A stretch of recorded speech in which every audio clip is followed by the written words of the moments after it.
Ladies and gentlemen, welcome to Hero Movie Podcast, your greatest source for superhero movie discussion in the multiverse. I am your host, Adam Portrais, and I'm joined by Sean Keenan. Yes, Heidi, that is Captain America. And, of course, Bruce Leslie.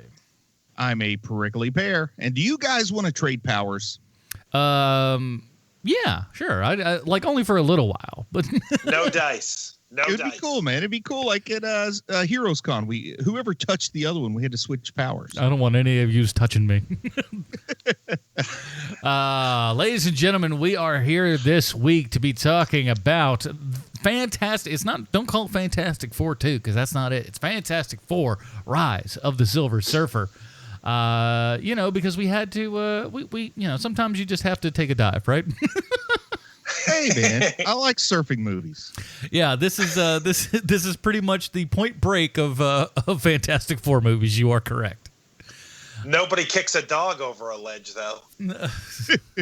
Well, this whole movie might be seen as kicking a dog over a ledge. I don't know, but we'll figure that out. But we do want to take a quick moment out of our day here, man, and tell you guys about the lovely people over at patreon.com/HMP. Get this. We got a $5 pledge from someone named Jean-Francois. Ooh, we got, and his last name is French. Like, this is a very French name. I love it. Let's hear. Is Francois the last name? No, that's Jean-Francois is the first name. The last one is so French, I don't know that I could pronounce it. Le Matin? We'll take, sure. Nailed it, man. I took 7 semesters of French. You nailed it. My last name is French, so that counts. And Tim actually bumped his pledge up from $10 to $20, putting him in the executive producer category. Tim, thank you so much, my man. Tim! Sweet. We really appreciate that here. And what you do is, kids, is you get the pre-show, post-show. If and we have ads, there's no ads in the show and all that kind of jazz. And, maybe in a couple of occasional bonus episodes. And get this. No matter what level you are at the, it depends upon, usually it's around the end of the month, you guys will actually get to vote on a movie that we review, and we'll be talking about those movies at the end of this here program, so stay tuned for that. All right, so, man, oh man, we've reviewed the original Fantastic Four way back when, actually, but like last week, during that after section, actually, we were like, wow, man, what are we doing? Let's do the Fantastic Four movie. I think it was like back in the double-digit episodes when we reviewed the first. Yeah, it was early on, like episode 15 or something. So it'd been quite some time, and of course we did do the one couple years back, the new one, which is the Josh Trank one. Yeah, is this one better or not than that one? We'll find out. We'll suss through it all because that's what we do here on the old HMP. All right, everybody, let's go ahead and take a listen to the trailer for Fantastic Four: Rise of the Silver Surfer.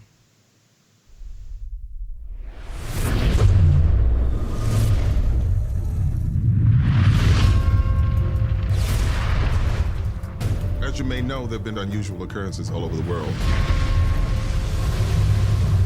These were taken by one of our spy satellites 3 days ago.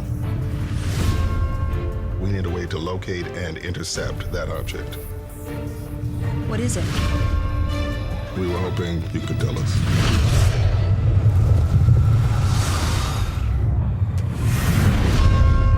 It's here.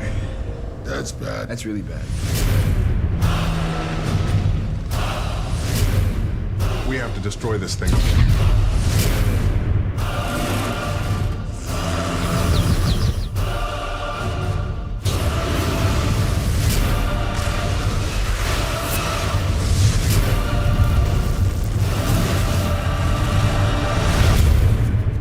Your encounter with a surfer has affected your molecules. It could cause you to temporarily switch powers. You like to volunteer? No! Hey! Oh my God! Come on! You can't handle this alone.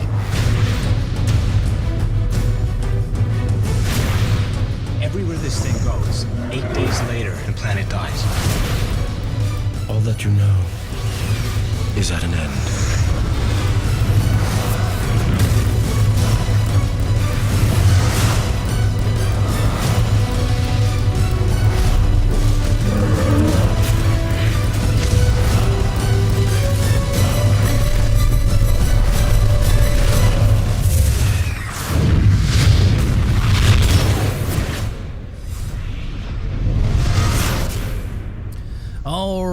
that was a trailer for Fantastic Four Rise of the Silver Surfer. Here's the IMDb plotline. The Fantastic Four learn they aren't the only superpowered beings in the universe when they square off against the powerful Silver Surfer and the planet-eating Galactus. Kinda. This is directed by Tim Story, starring... Look, they say Johan, but I'm sorry. You don't spell Johan with an I. I don't care what country you're from. Johan Grufield, Jessica Alba, Chris Evans, Michael Chiklis, Julian McMahon, Kerry Washington, Andre Brower. I forgot he was in this flick. Larry Fishburne and Doug Jones. You left out Vanessa Manillo.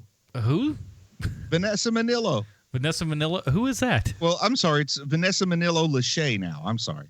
That's why I didn't recognize it. I gave you her maiden name. Sure. Okay. Listen, I don't know. And Kerry Washington. I did say Kerry Washington. I got that. Man, okay. Vanessa Manillo, she married Nick Lachey. She's a former Miss South Carolina, and she was famous for like 5 minutes in the early 2000s. Well, God bless. Anywho. Yeah, so was I. Everyone had their... You were no, what was her name? Bridget Brigand or whatever? That's true. Now, this here program, we've covered the Fantastic Four, like I said, a couple of times, but my guess is I kind of know where he's going, but let's do it. Bruce's Comic Book Connection. Bruce, where are we going? Norrin Rad, a.k.a. the Silver Surfer. You get it? He's a surfer, and his name is Rad. Yeah, bro. He should have been a skateboarder, if you ask me. But anyway, he was created by... Stan, subtle. Oh, we're going to get to that, man. But he was created by Jack Kirby and Jack Kirby alone to be the Herald of Galactus in 1966. Now, in my opinion, the most amazing thing about the Silver Surfer is that Stan Lee never tried to take credit for creating him. So how's that for an unexpected twist, guys? Yet if you read the credits for this, well... he created the Fantastic Four, he says. But anyway... Stan Lee is the credited writer for the Galactus trilogy, but all reports are that Kirby debuted the Silver Surfer as an unplanned addition. And this says a lot about the trademark Marvel method of writing comics in the 60s, because the whole Galactus story hinges on Silver Surfer. Take him away and the story has to be very different. The resolution of the story revolves around Sue convincing the Surfer to betray Galactus in order to save Earth. And Stan Lee says this character was just tacked onto the story he had written.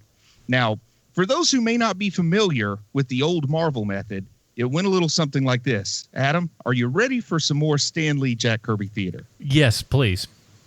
Stan Lee. Jack, go make a comic book. Kirby. Any guidance on the story, Stan? Stan Lee. Sure, make it a good one. Kirby. You got it, Stan. Stan. I know I can count on you. That's what makes me the best writer in the business. Now, finish changing the oil in my new Ford Fairlane. I need to go show off how many $20 bills I have. Kirby. Sure thing, boss. Stan Lee. God, do I love the Marvel method. So, and scene. For those who don't know, Norrin Rad was an astronomer on the planet Zen-La when Galactus came to eat it. Norrin cut a deal. If Galactus would spare the planet, Rad would agree to serve as the big guy's herald because, I guess, for some reason, the big planet-eating entity wasn't doing so good without one. Now, in exchange for his service, Galactus gave Rad a little bit of the power cosmic and a surfboard that could go faster than the speed of light. So take that, some famous surfer that other people know by name, but I don't. Now, Kelly Slater? Yeah. Wasn't that from... Oh, I'm thinking of Jesse Slater. Never mind. Anyway, Kirby, or AC Slater even, Kirby said that he created the surfboard, and I quote, because I'm tired of drawing spaceships, end quote. What a good reason, man. What a good reason. Now, the following year, Stan Lee launched the solo title, The Silver Surfer. John Buscema was given the job as penciler, and guess how it did? Not too good. It got canceled without Kirby. However, Kirby did come back to do the final issue just because. Take that, John Buscema, I guess. I don't know. But Stan Lee remained partial to the Silver Surfer, even asking other writers not to use him as a general rule, which I interpret as, I didn't take any credit for this one, so let's sweep him under the rug. Now, here's something else Lee had to say about the Surfer. After I gave up Spider-Man, Then someone else did Spider-Man, and someone else did the Fantastic Four, and Doctor Strange, and the X-Men, and all of them. I felt that it was kind of nice for me to have been the only writer of the Silver Surfer, so I felt a little bit disappointed when somebody else did it. I would have liked to have been the only person. Had I known they were absolutely going to have the book done, I would have found the time to do it myself. I didn't really have time, but I would have made the time, rather than have anybody else do it. This is not at all a criticism of Steve Englehart or of Marshall Rogers. It's just that it's one book that I would have liked to have always done myself. Jim Starlin took over as writer, followed by my pal and guy who puts chicks in refrigerators, Ron Mars, and the title went on to receive acclaim. In 1989, Stan Lee returned to write one last Silver Surfer story, one that was illustrated by Moebius, of all people, and published through Marvel's Epic Comics imprint. This miniseries won the Eisner Award for Best Finite Limited Series in 1989, and it wasn't a half-bad swan song for Lee and the Surfer. Now, the influence of the Silver Surfer isn't limited to the world of funny books. Richard Gere's character in Breathless is obsessed with the Silver Surfer, and the Silver Surfer appears on the cover of the Joe Satriani album Surfing with the Alien, which was far and away the coolest album cover in 1987. At the time, I didn't have any idea who this Satriani fellow was, but I knew I wanted to beg my mom to buy me that record. The art was by John Byrne, by the way, and it was used entirely without his permission or securing the property rights or the intellectual property rights in any way. And I got to say, man, what a simple time 1987 was when you could get away with something like that. That's rock and roll. Man, the song Surfing with an Alien peaked at number 37 on the old Billboard charts, if you choose to believe the claims of a man named Casey Kasem. And according to the Rolling Stone album guide in 1992, the record put Satriani on the map. Beautifully played and well-paced, it manages to capture all the icy fire of fusion jazz without losing any of the visceral power of rock and roll. Strangely enough, no one ever called it surf rock. I also Silver Surfer pictured in a poster on Mr. Orange's apartment in Reservoir Dogs. I always think of the guy who has the Joe Satriani album. Also owns one or two swords. Guilty and guilty. But man, come on, Sean. In 1987, you loved the cover of that album, and that was when you could still see like LPs on the shelf at the record store, because it looks good in like the full-sized vinyl album sleeve. Well, I grew up in Connecticut, as you know, as is well documented, and by then we were already into CDs, my friend. You missed out. You missed out on a beautiful album cover. We were doing MP3s in 1987. Sure, they hadn't been invented yet, but God, we were ahead of the curve. Actually, I think I'm wrong. I don't think it was 87. As a matter of fact, I'm damn certain it wasn't 87. 87, I probably looked at that album cover and went, oh, yeah. I mean, don't get me wrong. I had a cassette player, but you opted for the old LP on that one. And then I thought to myself, what I need is a sword.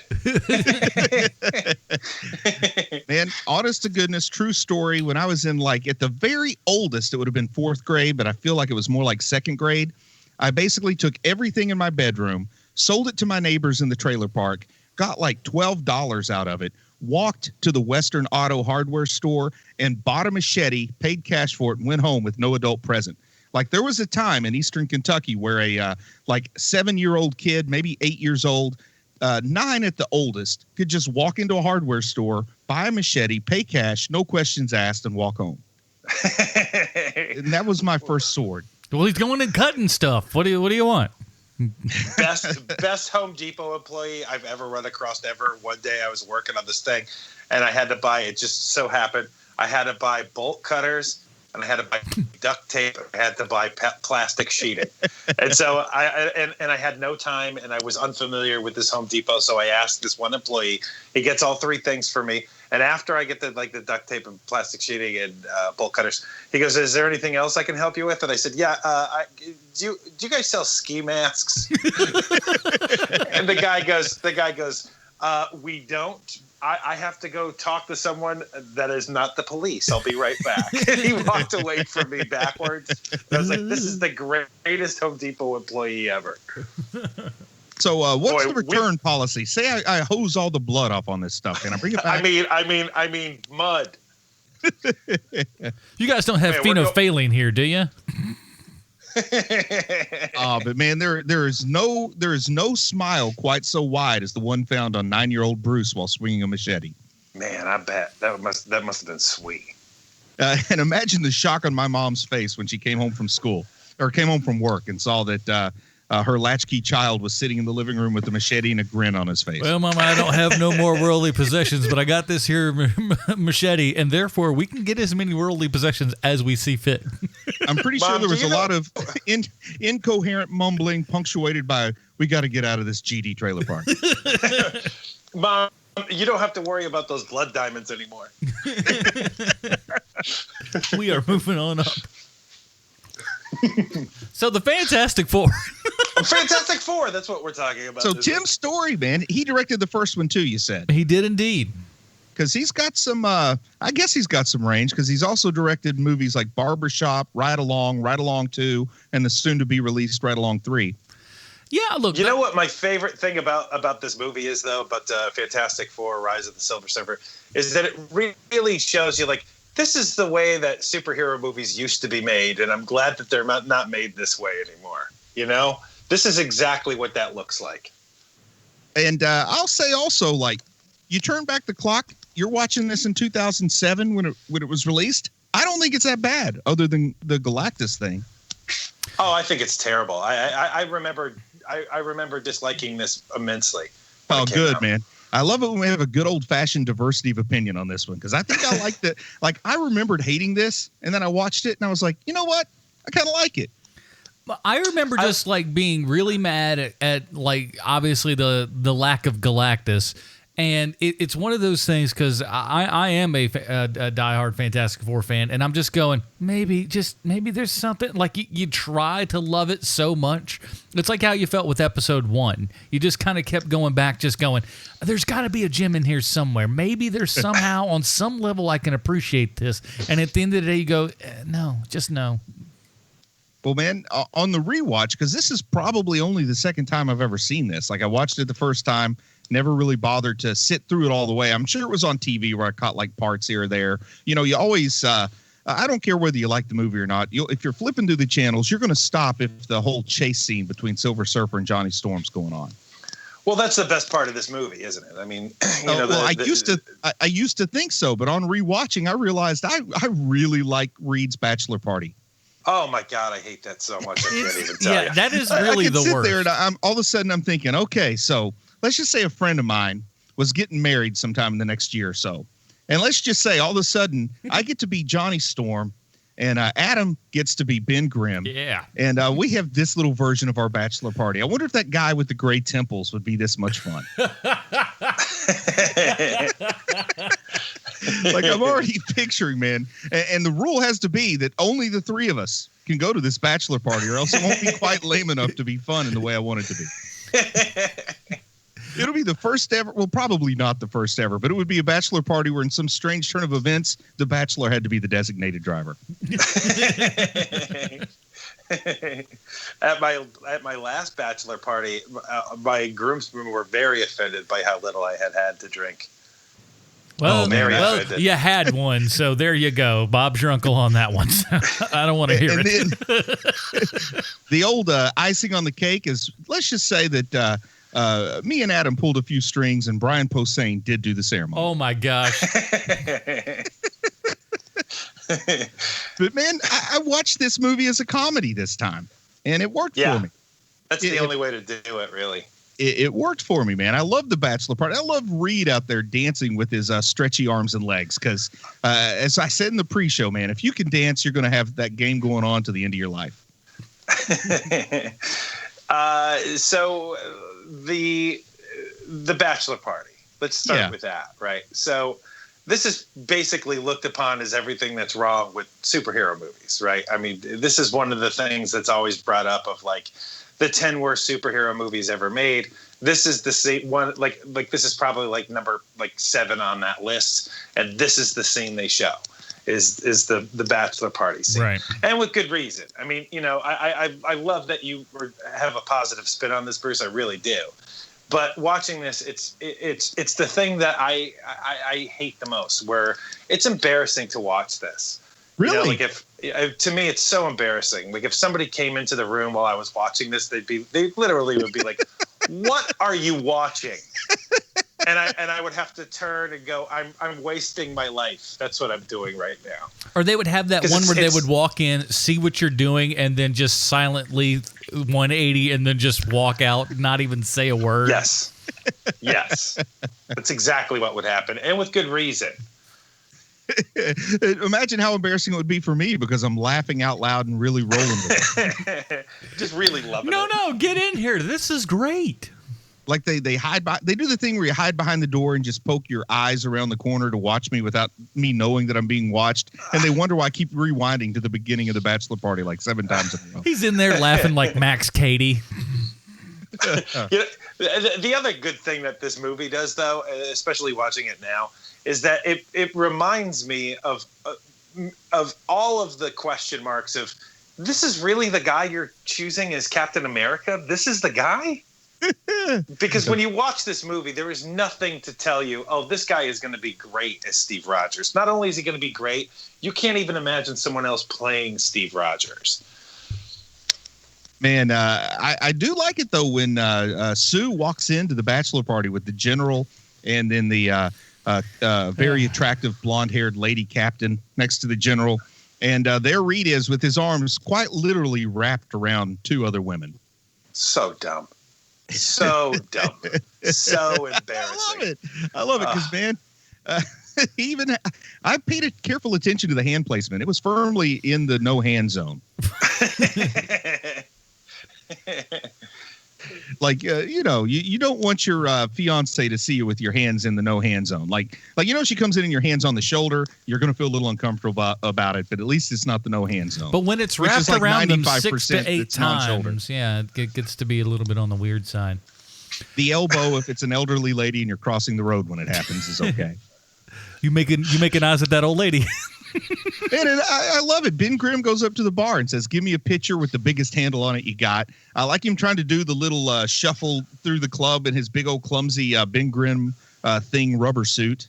Which, by the way, man, I hate to jump around, but there's no better way to cover this movie. Yeah, one of the classic storylines from the comics that they sort of bleed into the movie a little bit, but Ben Grimm really wishes he could go back to his human form because he looks so hideous as the Thing. But I got to say, when you go from the Thing to human Michael Chiklis, it's like a lateral move at best. It's really not that big a deal. Yeah, it's not that big a deal. I was such a handsome hunk up beforehand. What happened? It'd be great if like they did the storyline in the 3rd movie that was never made where Alicia Masters got her eyesight back. And then as a surprise, Reed came up with a formula that would turn Thing back into human Ben for about 24 hours. And he didn't tell her about it because as a surprise, he wanted the first thing she saw to be his human face. And she opened and goes, "Oh, you weren't kidding. That disaster did make you hideous." I've never wanted to be blind. Alicia. So one of the things that we were discussing, and now it's my turn to jump around because one of the things that we were speaking to, what was it, yesterday or today, whatever it was, is just how bad an actress Jessica Alba is. Whew. She's really, really awful. Now hold on. Have you seen Camp Nowhere? No. She's pretty good in that. She's like 14, but pretty good there. The Secret Life of Alex Mack, a now defunct TV show. She was good in that. I haven't seen that either. Me either, but I'm sure she was. Listen, I saw that because like I was of enough age, and the lead girl in that was cute. When you're in that age group, and you're just like, hey. But look, well, Jessica what about Alba's good looking? No, she is. But doesn't mean she can act. What That's about for darn sure. The Flipper remake, wasn't she in the Flipper remake? I believe so. But yeah. Was she good in that? I never got to see that. No, I don't know about that one. I never got to see that because it was the Flipper remake starring Jessica Alba. Yeah, nobody said, boy, oh boy, you know what we need here? We need some of that Flipper stuff. I mean, she really burst on the scene, if anything, we can say in Dark Angel. That was like her first big deal. Right, yeah. and she's not great in that either. And she broke on the scene mainly the mouth hanging open kind of scene, like, you know what I mean, like the guys that just thought she was something to look at. And she can, I don't know, man. I'm trying to think of the right way to put this, because she is a beautiful lady. There's no two ways around it. You know, for sure. There are all kinds of beautiful women out there, and she's one of them. Yep. But like what you can do to seem like one of the sexiest ladies on broadcast network TV is very different than if you want to try to continue to be sexy in movies, fair or not fair. You know what I mean?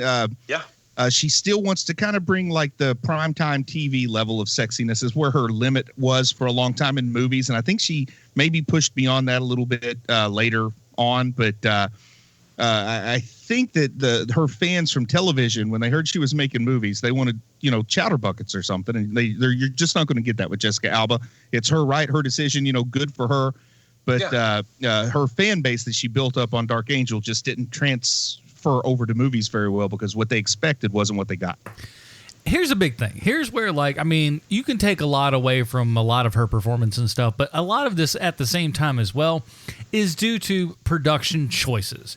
Now, it's one thing. Jessica Alba's had the rainbow of colors of hair throughout her storied career, but the thing that still does it is, throwing on the blue eyes. It's so distracting.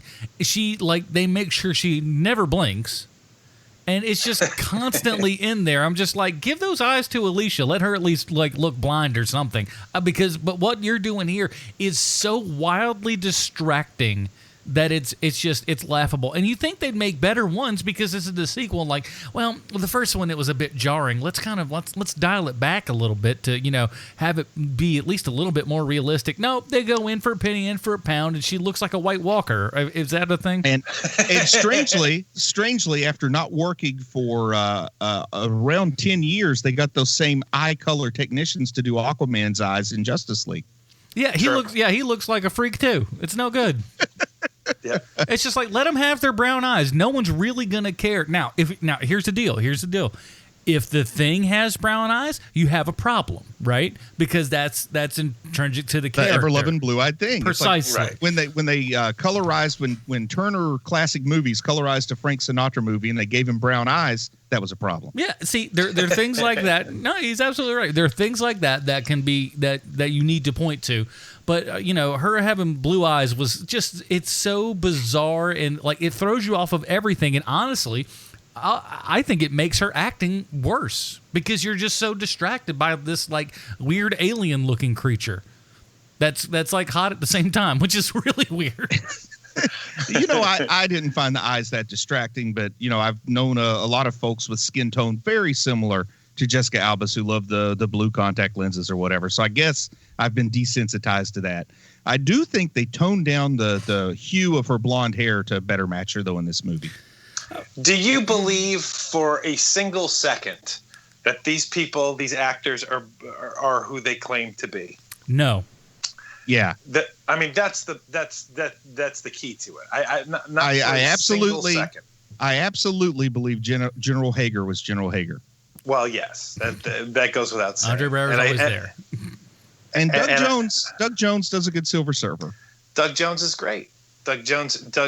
Or as I heard recently, somebody called him Dougie Jones because they know him. Oh, you're talking about Dougie Jones. Good old Dougie Suddenly Jones. Sounds like a rapper when you say it that way. It's nothing about this movie brings me in. There isn't a single moment where there's not a veneer of unbelievability. Everything. I'm one step out of this movie from the beginning of it.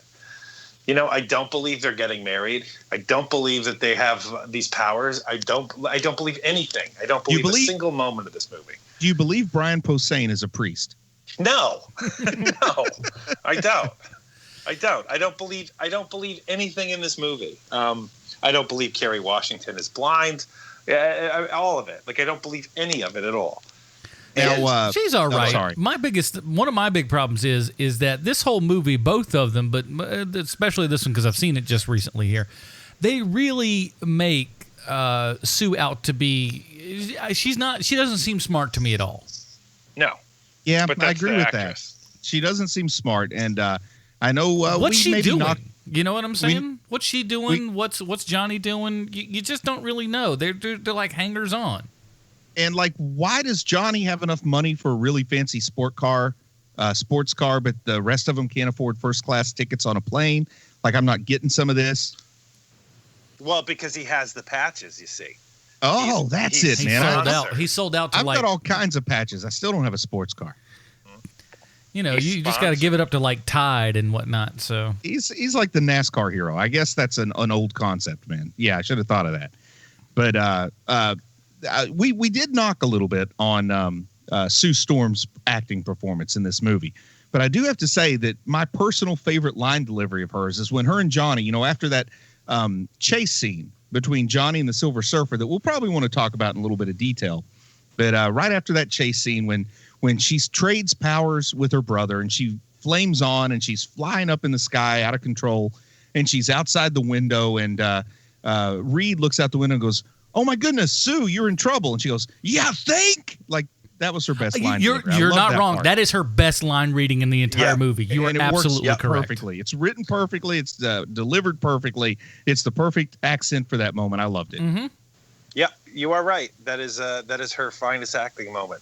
And that whole scene was just written to give us another moment of fake Sue nakedness, you know, because in the first movie, they had the thing like the first time she turns invisible, she has to take her clothes off to be invisible. So they tease us a little bit there. Then they tease us here because she burns her clothes off. It's so painfully bad. Yeah. And it's not just only like, that, but, you know, I'm used to, hey guys, I've seen The Punisher. I know how you can take nudity and hide the important parts, but still, you know, throw a little scintillation out there at you, I guess is what I'd say. Titillation is probably the better word, but I wanted to say scintillation because I think I made that one up. Scintillating scotoma. But anyway, but man, here they block it. So you actually, I think you see like one bare foot and then you see her face and the crowd around her. Like honestly, when she's in her wedding dress with the bare shoulders, she shows more skin than in the fake naked scene. Yeah, they put her on the ground like she's a perp. And then disappears and then has the line of like, "I can't believe this happened again." It's horrible. Yeah, it's like seriously, all they needed was one of those little black holes at the end. All of the interplay with all of the Fantastic Four in this movie is awful. It's just so bad. There's and we can get to it later, but there's the fact that the government is trusting the word of Dr. Doom. Oh, the guy who just tried to take over the world. Yeah, let's bring him in on this. His face is better now. It's okay. Well, I want to talk a little bit about Dr. Doom because at the beginning of the movie, you know, before he gets visited by the Silver Surfer and sort of cured, so to speak, he takes a crowbar and pries off his metal face and he's sitting there with the hood over and his disfigurement.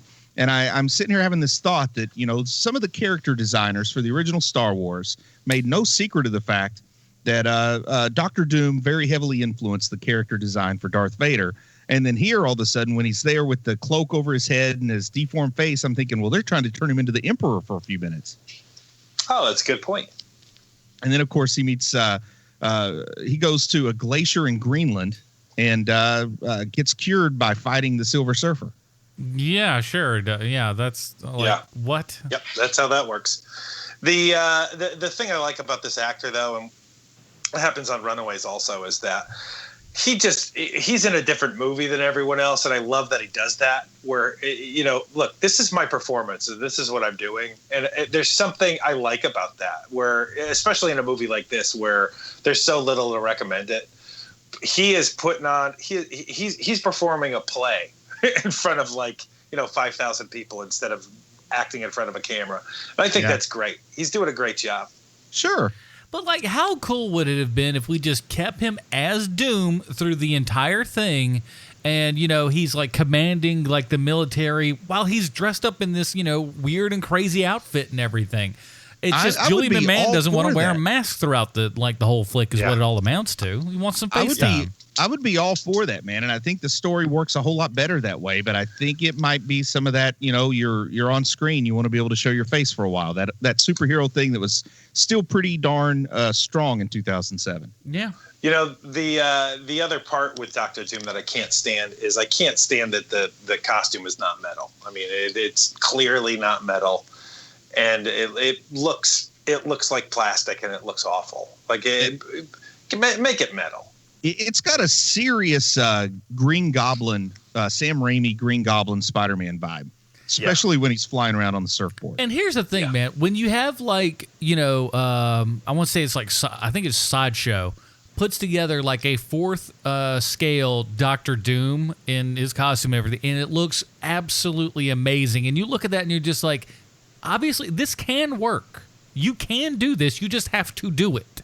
You only need to go to any mid to large size comic convention, and you'll see cosplayers that show you can do a great Doctor Doom. Well, this is done during a time also. I mean, let's keep in mind Iron Man doesn't come out for another year, where they shy away from certain things, or like people in the movie business think they know better than the people who created the characters in the first place.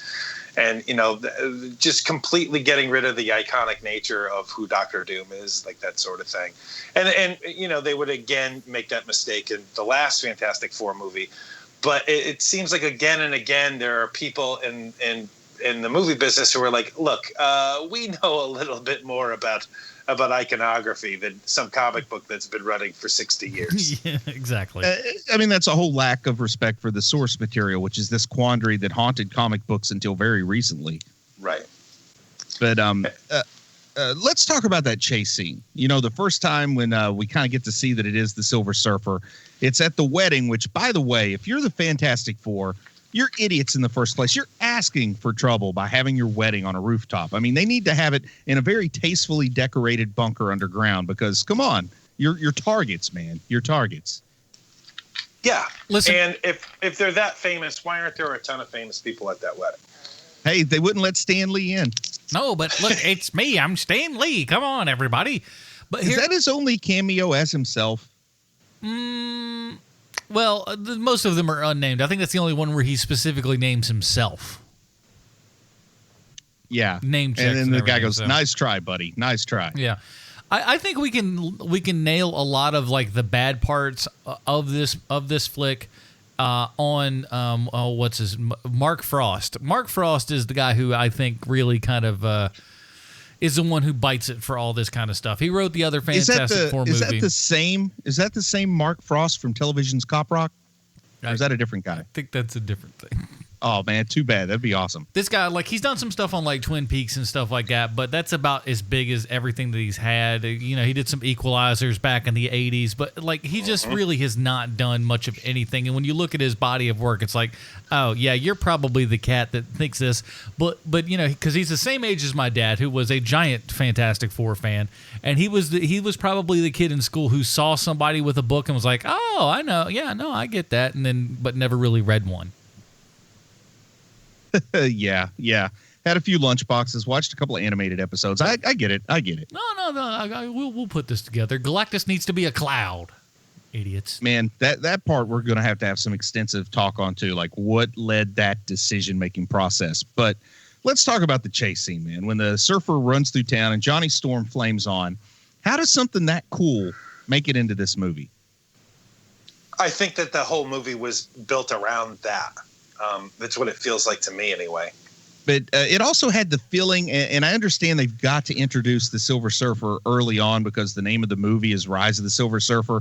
But doesn't that feel like what should be happening at the midpoint, like 45 minutes into the movie instead of closer to the beginning? Like that feels like the big mid-movie halftime show set piece. Oh, for sure. But the problem is that they don't have that gigantic, not really. They don't have that like really huge set piece at the beginning of this movie. That's true. And so they need to put it somewhere early because the beginning is not, it's more Fantastic Four crap at the beginning of this thing. Yeah, and they do tease the Fantastic Car early on. You get to see the tarp over it, and Johnny tries to lift up the tarp, and Reed tells him not to. But come on, man, we all know what's under that tarp. That's the Fantastic Car, which I'm champing at the bit to see from the moment that I know it's under there. I'm dying for the Fantastic Car. I love that thing. Here's the thing. Good idea in theory. I like having it there as something that kind of, again, relates back to comics and everything. But when we finally get the chance to use it, this is 2007, but these are all of like 1998 special effects. Man, it worked for me. I like the Fantastic Car, other than the fact it was a Dodge. Man, the throwaway Hemi line is just awful, cringe-inducing. So gratuitous. It made me think about John Reap. Why didn't John Reap have a cameo in this movie? John Reap is the Human Torch. Pop away. Because they could have just had him pop up. Dude, is that a Hemi? Hickory's own John Reap. Oh man, it'd have been on the. He was famous by 2007, wasn't he? Yeah, he's yeah. Okay, so he was like the spokesman for the Hemi, man. They should have had him in there. Hickory doesn't get a lot of big time play. I promise you, that's where this came from.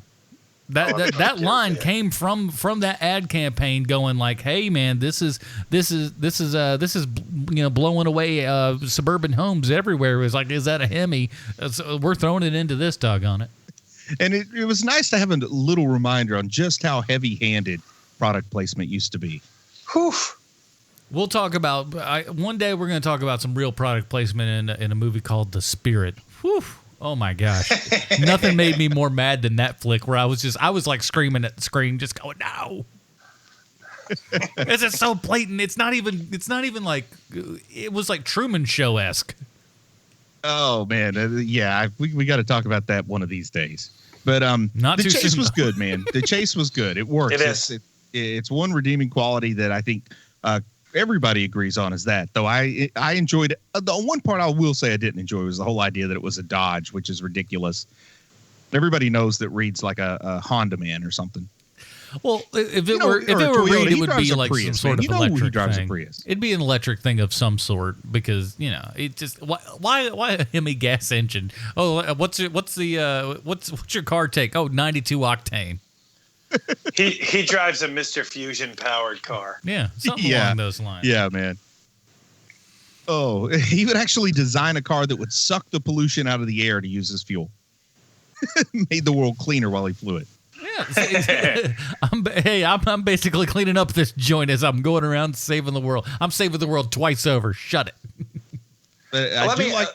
I do like how in that chase scene we get some ideas for just the power that the power cosmic grants the Silver Surfer when Johnny Storm's cockiness cannot be a match for the actual power that the Silver Surfer has, and flies him up into the atmosphere until his flames are extinguished by the lack of oxygen, which is kind of a cool thought. And he falls to the ground.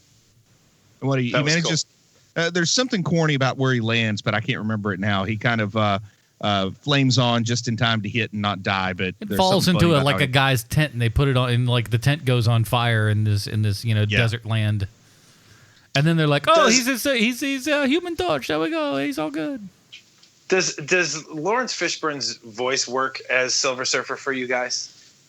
It does for me. Back in the day, it did. It doesn't feel like it works as well as it does as well today. I don't think. I don't know why. But when they depowered him, who did the voice of the depowered Silver Surfer? It's when he gets him. His power stolen. Yeah. What? It's him all the way. It's Fishburne. Yeah, it's still him. Yeah. Because he actually sounds different when he's depowered. So I didn't know if that was still Lawrence Fishburne or somebody else. It's just what they did to the voice. I think it would have been great if they'd said, when he's powered up, we want him to be Lawrence Fishburne, but when he's depowered, we want him to have a voice like we could actually imagine coming from Doug Jones, and then they got Niles from Frasier to do the voice. That's funny. Poor Doug Jones. He did get to do Abe Sapien in the sequel. He's gotten the shaft on so much of the stuff. And is he doing the voice in the Shape of Water? Does he do the voice in that too? That's more sound effects. Oh, it is. Yeah, there's no real dialogue with that. Oh, does he sound like a dolphin when he talks? That'd be great. Yeah, it's very Flipper-esque. And Doug Jones as Flipper. Two Flipper references in the same show. Here we go. And I've got at least 3 more waiting for the right time. But the concept that the power cosmic, the contact with it makes Johnny Storm's molecules unstable, so that whoever he touches, he trades power with. What do you guys think of that conceit for this movie? It's very comic booky, and as silly and stupid as it is, I kind of liked it. As much as dumb as it is, it was just like, at least it felt like they were doing something. I hated it. And the reason why I hated it, though, is because you could see every beat the second it happened. because that's what this movie is. Where if they would have done something surprising, it would have been a different story. But it's literally everything that you thought was going to happen happened. And I think it's a concept that they could have done something interesting with. They could have even had a little more fun with it. But the idea that it's like he keeps forgetting and touching people, like that's the sort of thing you do it like once or twice, man. You're used to it. Like you're not going to slip up and touch people again. But I did like it because, the whole plot of this movie should have had something to do with Ben wanting to be human for a little while and trying to convince Johnny to trade places with him longer than they did for just a few minutes. But I got to say, when they took Human Torch version of Steve Rogers, or I guess I should call him by his name, Chris Evans, when they took Human Torch version of Chris Evans and then put him in the rubber suit to look like the Thing, it bulked him up almost to as muscular as he is as Captain America. Did you notice that? Yes. Yeah, he still looks pretty normal. Yeah, he still looks pretty normal. And I'll also say, even in the rubber Thing suit, Chris Evans still more attractive than human Michael Chiklis. Yeah, that guy could still probably get some action where Chiklis is just like, "Hey, what's up, everybody?" But you're right, he doesn't like. I guess he's let go of the whole being human thing, like, super big since the first movie and everything, because he's excited for a hot second that like, look at me, I'm back to myself again, and then he's like, well, I guess I'm back to Rock Monster again.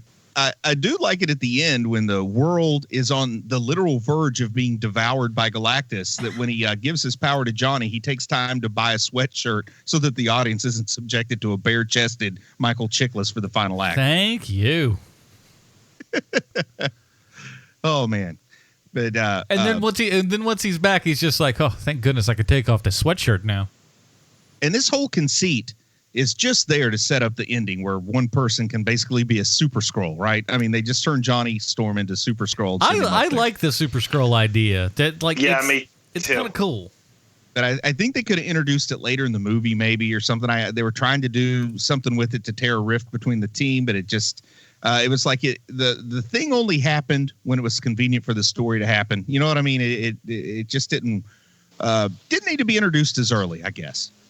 And again, it's more wildly untested science where it's just like, hey, everybody, just touch your hands together. This ought to make all the things come to me, and I still retain the power that I normally would give off to other folks. Okay. Yeah, it's like you're not following your own rules at that point. Yeah, and again, with this group of people who are, by all marks, very intelligent people, this shouldn't happen. And, even have Reed come up with some like saying, okay, so I studied your unstable molecules and I figured out a way to replicate this process, and we're going to use it to give all of the powers to one of us. Like, you know what I mean? They could have even done it that way because he has some of his cells that he's looking at under a microscope, and Reed's the guy who could do something like that. Like he is the king of convenient science in any story, right, in both comics, and it could be that way in movie too. But I think in the end it would have been interesting, me personally, if they had decided to make Ben the hero and somehow given Ben all the powers and sent him up there to do the fighting. That is a better idea. Like the most unlikely person to do it. That's good storytelling, and that's not what this movie is. And he's a person who doesn't really have a moment in this movie, so that could have been his moment. Yeah, that's true. No one he's the only one that's kind of left without anything. Like him and Alicia don't have like any good scenes or anything together, like more than like 4 or 5 seconds of just kind of like silly patter that was done better in the first film. And that's not saying much. They do have that awkward moment between Johnny and Ben when he's asking him how him and Ms. Masters do the stuff. I love that. That was good to me. To like that kind of like, and that was more present in the first movie. The kind of the needling back and forth between those two, which is like that dynamic I like a lot. But they only really did it 1 or 2 times in this film, which wasn't enough for me. And then the stinger on it is, I don't want to wake up and find out she died in a rock slide, and then we get the why yada. That's so good. I love that. I love that stuff. That to me that works. One of these days, pow, right in the kisser. But yeah, so we got that. How old is Chris Evans when this movie's being made? He's probably like probably 27, maybe. I don't know. I guess 27, 28. And how old do you think Johnny Storm's character is? I mean, he's like post-college age. Can we at least agree that he's like over 21? I mean, we see him in a bar. Yeah. We know that he drinks. Yeah. But when he overhears Reed and Sue talking about when they get married, they want to get their own place. It's like he's the 7-year-old on the Brady Bunch who found out mom and dad might. I mean, it's ridiculous. No, he's Denny from The Room. Yeah, the way he handles it, like he's a developmentally delayed adult that can't handle having his sister and her new husband actually live in a different place than he does. Well, that's he's living in the Baxter building right now. He's high on the hog. He doesn't like he's got enough money to buy himself a sports car when everyone else apparently is going broke. But he don't want to give up the life. Well, he doesn't have to. They move out. He gets to stay. He has that many more rooms to do the stuff in with those odd women that he seems to pick up all the time. Yeah, they really make it seem at the wedding he has a date, and then the E-News correspondent or whatever even asks the lady what's it like being in a relationship with the Human Torch, and she has some kind of pithy comment about sunscreen or something and aloe. It's hot. But they kind of seem to insinuate that he and that's Vanessa Manillo, by the way. But they seem to they seem to kind of insinuate that the two of them have a relationship. Yet that doesn't stop him from coming on way too strong to the captain of the military leadership there. Listen, I think we can all agree that's a step up. Well, I want to ask you if you Bo Garrett, I think was the lady's name, which is weird. A lady named Bo. Yeah. I might have that wrong. But do you know who that is? No. Who her character is, I guess, is what I should be saying. The lady soldier's character is Frankie Ray, which you don't necessarily get from the movie. If you're looking at her name tag, you might see Captain Ray. You might see it in the credits. But Frankie Ray is Nova. She actually does become someone who's in a significant relationship with Johnny Storm, and she gets her own Human Torch powers in the comics. So Nova, Frankie Ray, I feel like they had really intended in part 3 for her to still be here, because she is, his date to the second try at the wedding. And it'd be cool to see dueling Human Torches, a male and female Human Torch. You can currently watch her in television's The Good Doctor. Does she flame on? I don't think so. I think there's an autistic doctor in that flick. That's about in that show. That's all I know. I think it'd be awesome to get like a totally melodramatic kind of medical drama, and then like somewhere on episode 7 in the first season, the doctor just suddenly flames on and starts fighting an alien, and then gets back to like treating psoriasis. Don't say anything. You just do it. And then when the people and then never refer to it again, and people will be like, "You remember that one time?" No, it just becomes like a thing of myth and legend. It's like Dark Shadows started that way. It was just another soap opera, and the ratings were so bad, nobody cared what they did. And they said, you know what? Let's just introduce a vampire. And the next thing you know, that's what the show was that vampire soap opera. That's as Stan Lee as you can get, isn't it? It's just like, I tell you what, we've got some throwing ratings down here. Let's throw in a vampire. The story's always good for some vampires every now and then. Oh man, the Wonder Years ratings are dropping. Let's make Kevin a werewolf. Kevin, you're now a daywalker. Wouldn't be any more ridiculous than what they did on Roseanne. Yeah, that's true, man. Which is having a revival. How are they going to backtrack on that one? Crisis on Infinite Infinite Reserve. Was it Lanford, Illinois? Crisis on Infinite Lanfords. Sure. But look, here's the thing. And the movie ends terribly, where it's just like, oh, we're finally getting married. Oh, there's some sort of like thing that doesn't sound anything like what a superhero would really necessarily need to do. And they're like, well, hurry it up, Brian Posehn. We got to go to a thing. Well, I wanted to talk about 2 more points here before we get to that final wedding. But first off, man, that we all lament the fact that Dr. Doom didn't have the mask on more, that he didn't look a little more comic book accurate. But that is 100% a comic book accurate Dr. Doom power move to steal the Silver Surfer surfboard. Like that is without a doubt. Yeah, that is the most comic book faithful sort of thing that happens in this movie, is the fact that he works out a clever plan to steal the surfboard and then uses it, and that felt really, really true to the source material to me. And then number 2, man, we got to talk about Galactus. Oh yeah, we didn't touch on Galactus, and why would we? Because he's not in this movie. I don't care what anybody says; he ain't in the flick. Why, man? Why? I can understand they wanted to change it up a little bit. They wanted to do the gas cloud. That's fine, but you still can have the gas cloud like in the form of Galactus's helmet and have like a face in it that talks to the Silver Surfer. And then when it gets ready to devour the planet, it can just swarm around like a swarm of bees or something. But why, man? Why? Why would you even give a gas cloud a name like Galactus? I just don't see any sentience. Like, I can't picture Norrin Rad actually having a negotiation with this gas cloud back on Zen Law to get his planet saved. Well, also, because here's the thing, right, is that they are trying to make it less comic book dorky at this time, right? Because they're still trying that, where the X-Men have leather costumes on and all that stuff. So I kind of understand why they do it, except for this. Who's watching this movie? There's no one on a first date who's like, oh, I know, let's go see the sequel to Fantastic Four. This is the only people who are going to see this movie are people who saw the first one and liked it, idiots, and then comic book guys. Like, that's the only people who are watching this movie. This movie does not appeal to like a general mass public. It just doesn't. So why? You mean there's nobody that was struggling to decide whether to go to 50 First Dates or Rise of the Silver Surfer when they get to the theater? Exactly. That conversation doesn't happen. So why split it down the middle and make this? Not to mention they give us an extremely odd character that's done pretty faithfully in the Silver Surfer. Well, yeah, but also the Silver Surfer looks cool. Like, he is theatrically cool. I mean, I think Galactus is pretty darn cool, but that's me.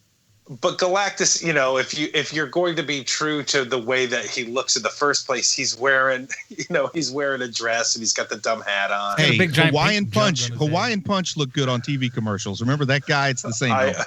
You talk about punchy. Yeah, punchy, man. And on Superhero Squad, a great little animated show that was aimed at kids from Marvel. I don't know. It's probably been 5-6 years now. Time gets away from me.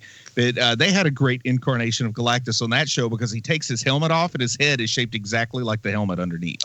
Well, that's cute. But again, they get it at this point. Like, they get it now.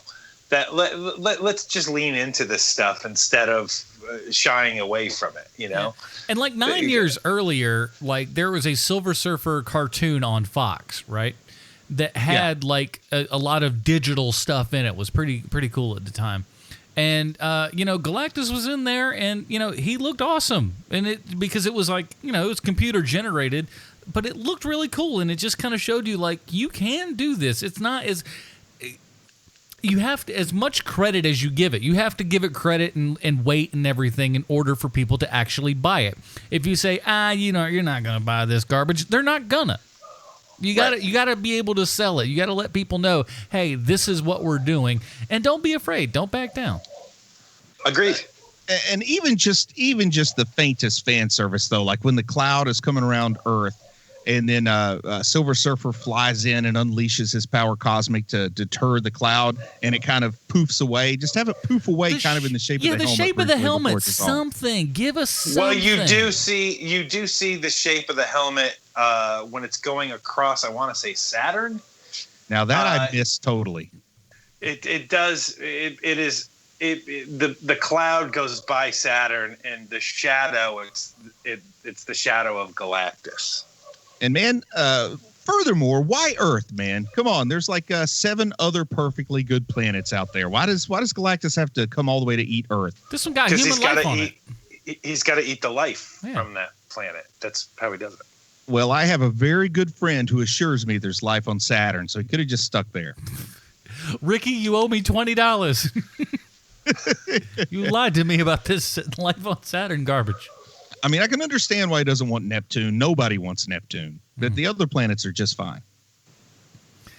I would like to thank you, Bruce, for not going for the low-hanging fruit on that one. You have grown as a person. Good job by you. What was the low-hanging fruit, man? Oh, you don't play like you don't know. Nope. It's like, I'm going to get somebody else to do my dirty work for me. You got to at least admire me for trying. I admire you for the fact that you didn't go for it straight away. By whatever you you mean, Good gentlemen. job. I don't know. What do you guys think about Sue Storm getting stabbed by Dr. Doom here? Did anyone I'll answer your question with another question. Did you believe for a single second that was going to be that's how that was going to end, with her being dead? No. No, of then course you don't not. care. Of course, I didn't expect Spock to die at the end of Wrath of Khan. Oh, spoiler warning, guys. But of course, this movie is not Wrath of Khan, I should say. Right, but Wrath of Khan is well written.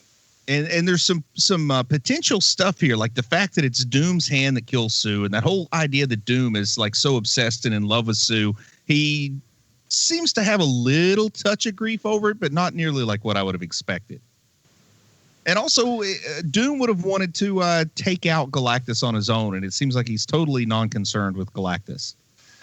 There's so much wrong with this movie that, like, even small things like that, you just got to look past it, man. Like, and it's the odd guy that I am. The only thing that really bothered me about the death scene of Sue Storm is that, man, that thing went right through the center of her thorax. There should have been all kinds of blood everywhere, man. And she's sitting there trying to talk, and all I can think is it's probably hit her heart, but let's say it didn't. She's dropped a lung. She's not talking. The only thing coming out of her mouth is like some spurts of blood. It would have been great if at the end of this movie it would have turned into like a Sam Raimi Lone in a Cabin levels of blood movie spurting. There's an interesting thing about that, because in order to receive the PG-13 rating, their thought was, well, all the blood is going to be invisible at this point because there are kids around. She doesn't want them to see that sort of stuff, so she's going out of her way to kind of make the rest of the blood invisible. Therefore, all the kids aren't traumatized for the rest of their lives. I think it's actually rather smart. thanks, Sue. Yeah, I think they could have just used a different kind of attack. They could have made it an electric blast or a fire blast. They could have done all kinds of things. Yeah, he's been shooting his lasers out of his fingers for the last 2 flicks. Why not just keep it up? With everything at his disposal, the one weapon he chooses to use to kill is a javelin. It's like, you know what? I like the Olympics. Let's use a javelin, a shot put, and a discus, and forget about all the high tech and magical items I have available. We're going to sushi. I guarantee you there was a meeting. So what is it? Is it a staff? Is it a rod? Like what actually penetrates her? A ninja star. Ooh. Now featuring Dr. Doom with Ninja Star action. Oh man! But anyway, so that thing goes down, and of course we know the power cosmic's going to bring her back to life. Yeah, Lade. And that happens. And I should have just done the thing like with Tinkerbell, where you have to clap. The audience has to clap to bring her back to life. Oh, that would have been great. That would have been great. Breaks the fourth wall, looks at everybody. Clap your hands if you believe. If you really believe in Sue Storm. Come on, louder, everybody. We're almost there. What'd you think of the credits scene? Were you shocked when the Silver Surfer opened his eyes? I really was. I didn't expect that. I didn't expect to be like, yes, he is still alive. No, I wasn't surprised at all. Now, is there still going to be a third one of these? Like, has it just been taking them a while, or what's the story? It's been in the hopper. It may. They really want to cook it on low. Look how long it took that Blade Runner sequel to come out. Like in the year 2037, are we finally going to see Fantastic Four 3? A really old Sue Storm. That's the name of it. We don't cook the Fantastic Four like an omelet. It's not an omelet. It's a barbecue. We got to go for long, low temps for long periods of time. And thanks for ruining the end of my Stallone connection this week, Bruce. Sorry. It's fine. That's what happens. That's what happens when you have like minds in the same room. You might want to get that checked out. It's not a good thing when it's me. The third one of these, right? So, yeah, okay. I had lost my train of thought. I got it back now. So Here's the thing, though, is that the reason why they made a sequel to Blade Runner is that every movie dork in the world is like, wow, Blade Runner is a really great movie, and there's so much involved in this, and you're arguing over like voiceover or not voiceover. Is he a replicant? Isn't he a replicant? Like that kind of. No one is having that discussion about the Fantastic Four movies. No one has ever gone, man, they really needed to get back to those Tim Story Fantastic Fours. I'd kind of like to see a Ridley Scott cut with Harrison Ford voiceover of this movie, though. Oh my God, how great would that be? And then there was the Silver Surfer, and he was kind of a Herald and Galactus. They called him the Silver Surfer. I don't know. I don't know what any of this is about. I just little on the nose for me. Did he know he was called the Silver Surfer? That's something I also wondered, because like in the comics, like he shows up, they call him the Silver Surfer, and he seems to answer to it, like he knows what surfing is and everything. Here they managed to avoid that because he tells Sue what his name is before that awkward moment comes up. That is true. So you're like a Silver Surfer kind of guy, huh? It's like everywhere I go. Ugh. You should meet my cousin, the red roller skater. It's like, I'm not really silver. I'm more of a chrome. Justice League International, they have the Black Racer. That's true, man. They never stop making fun of him either. He should point out it's more of a wakeboard than a surfboard because there's no fin on the bottom. Depends on whose art you look at. That's true, too. I should have thought about that. You get a little bit of this. Technically, I would have loved it if at one point he said, I appreciate the name, but technically it's an ironing board. I always love I love seeing Silver Surfer cosplay because like it's never really good. It's always just kind of like it's always just a slight bit off, a slight bit weird, and you're like, oh, bless you for trying, huh? Now, it might have been a couple years ago, but did either of you guys see it when they had like a life-size Silver Surfer statue for sale at Heroes Con? Let me tell you, but I think I don't know. Yes, well, that was there this year. Man, I really, if I had anywhere to put it, that's it, man. Getting it home, strapping it to the top of the car would have been more fun than actually owning it. But I would have loved that car trip back home. I will say this. When this movie came out, they had one of the coolest in-theater posters ever, and it was standee, really, of Silver Surfer just busting out of this kind of wall sort of deal. It was life-size. It was unbelievably cool. And I was like, I so want that thing. And in the apartment that I lived in at the time, I had a perfect place for it because I had like this in the stairwell, there was like just a whole bunch of room that you could easily put that thing coming out as you're going down the stairs looking at. It would have been so awesome, but like there's no way, but just ridiculous. Let me ask you, after move number 4, what's that standee going to look like? Probably not very good. I would have I probably would have stayed there just to be able to. And that's in 6 months in Adam's life. Hey, the way I'm kind of going around these days, I can't fit that Silver Surfer in a bindle. Gets a little bit tough. That's a great movie. That's a great movie waiting to be made. It's like a hobo in a Silver Surfer statue. Like he's riding the rails, but he keeps having trouble getting in the boxcars without dropping a Silver Surfer statue that's life size. Thing weighs like 200 pounds. And I get mad whenever I see a homeless guy with a dog. That would be awesome, man. Just on the corner with the sign, need money for chrome wax or he's out polish. There. He's polishing up stuff. He's polishing the head and the board all the time, just kind of going, I just got to keep them looking pretty. While I need money for chrome polish. Is that a thing? Like there's something you got to get to put on the chrome on your car, right?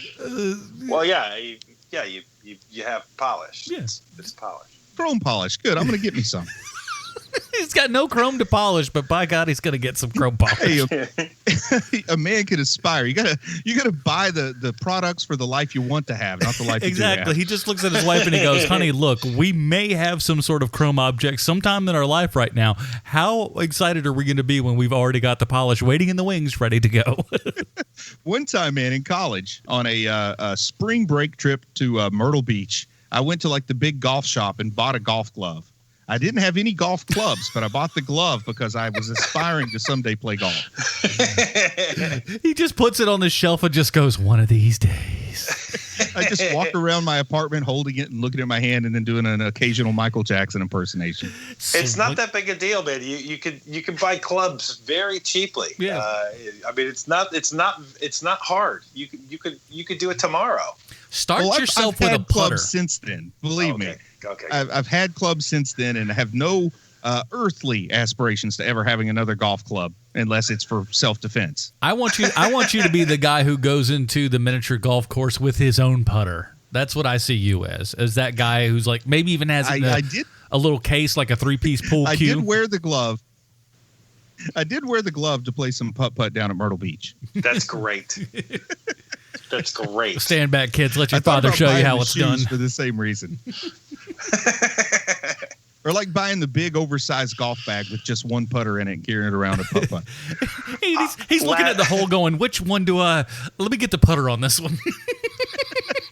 So you guys know that I golf, right? Like that I don't do it a lot as much as I'd like to, but I do golf. And so last year I went golfing with some guys from work.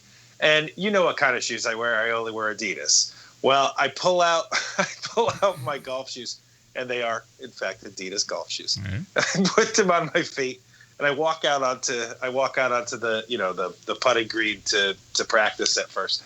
And my buddy turns to me, and he goes, "Are you kidding me? Are you kidding me with that? You have to have Adidas shoes for golf also." You have Adidas golf shoes. And I was like, yeah, that's what I wear, buddy. He just looks at him and goes, I am that guy. and he goes, just stick with the theme, Sean. Stick with the theme. I prefer to golf in Tevas. Oh, that's a good look on you, I'm sure. With the short leg pants. It feels like you just muscled that one in there. Well, it's and then a Kool-Aid Guy T-shirt. You know, I know how to dress for that's golf. your first short-legged pants for 2018. Everybody, go ahead, and just put one up for you. And then you can't go wrong with the gray felt wizard hat that I love. Talk about themes. All right. The theme of this here program is every single episode we go and say, how on earth can we relate this thing back to Sylvester Stallone? Why, thank you, Adam. I have a prepared statement. I have 2 questions for you, HMPers. 1, have you ever met someone and just immediately wanted to punch them in the face?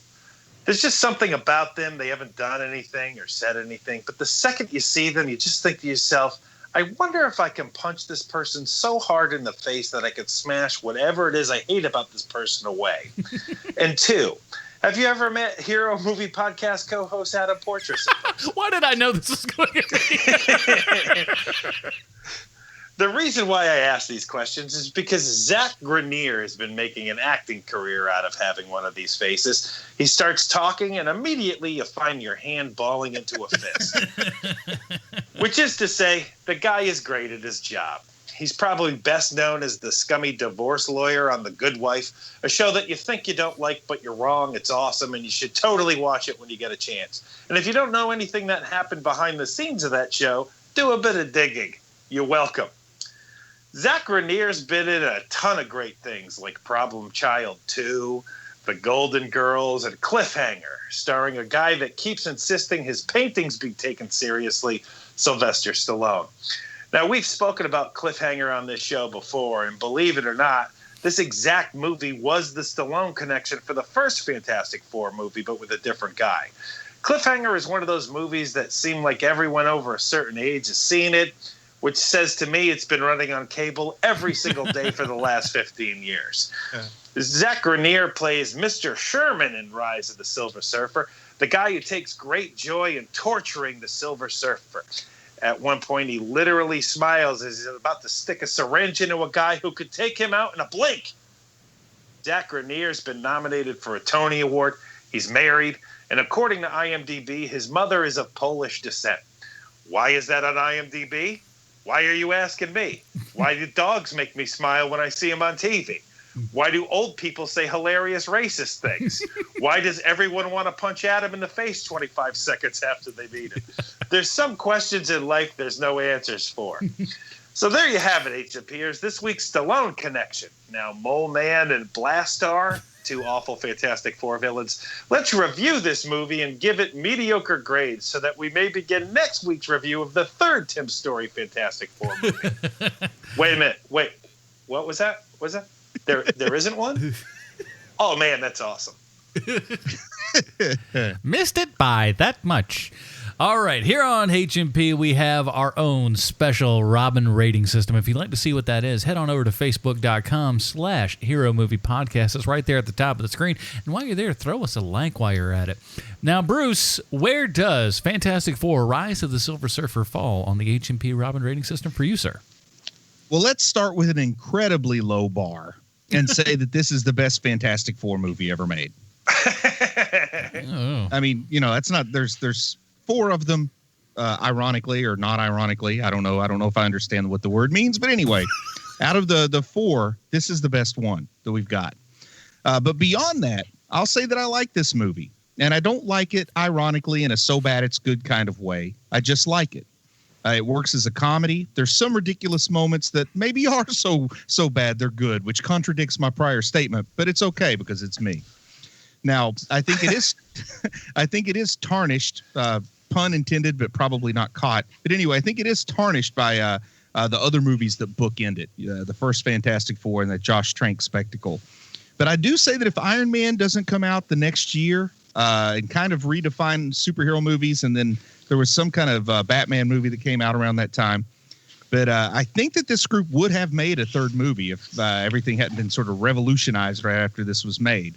I think that the only massive blunder of the movie, the only unforgivable misstep, is how they handle Galactus. But other than that, it's fine.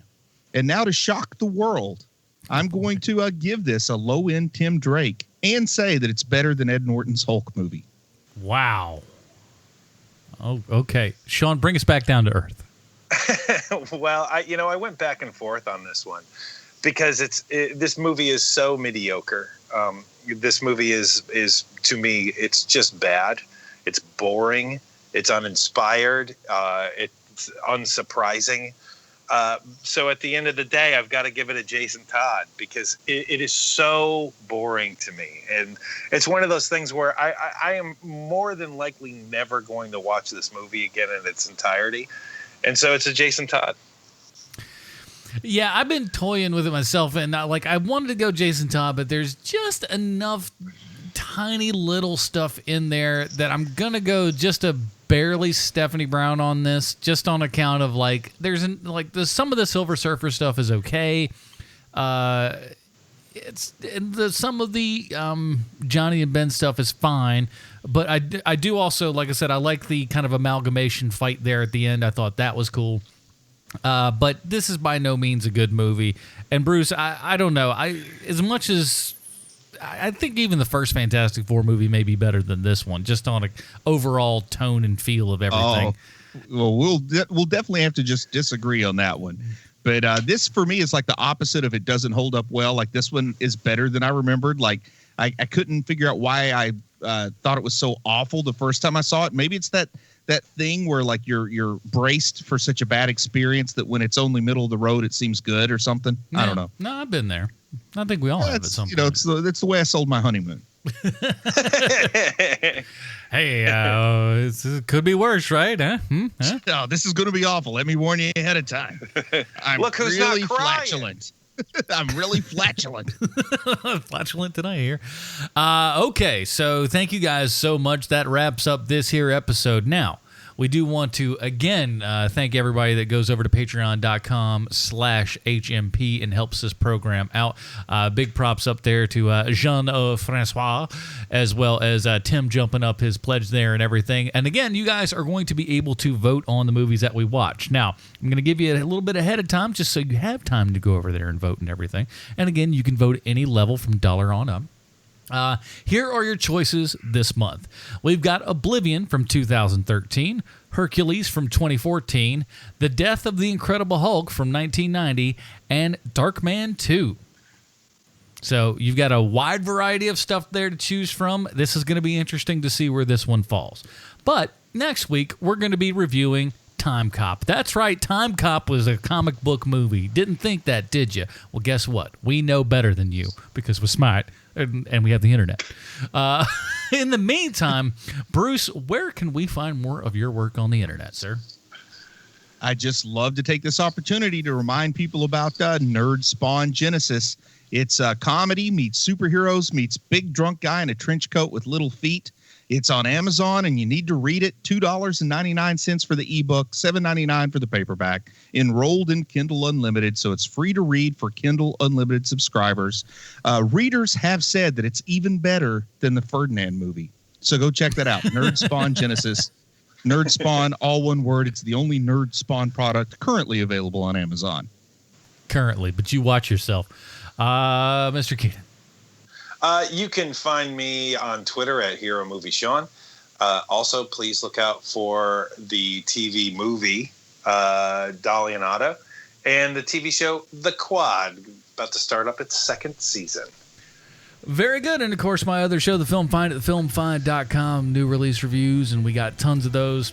This next week is going to be absolutely gigantic, so please check that out. That's at thefilmfind.com. That is it, everybody. Join us next week when we're talking Time Cop. For Sean Keenan, Bruce Leslie, I'm Adam Portrais. Stay super, everybody. Bye, Marty and Evie.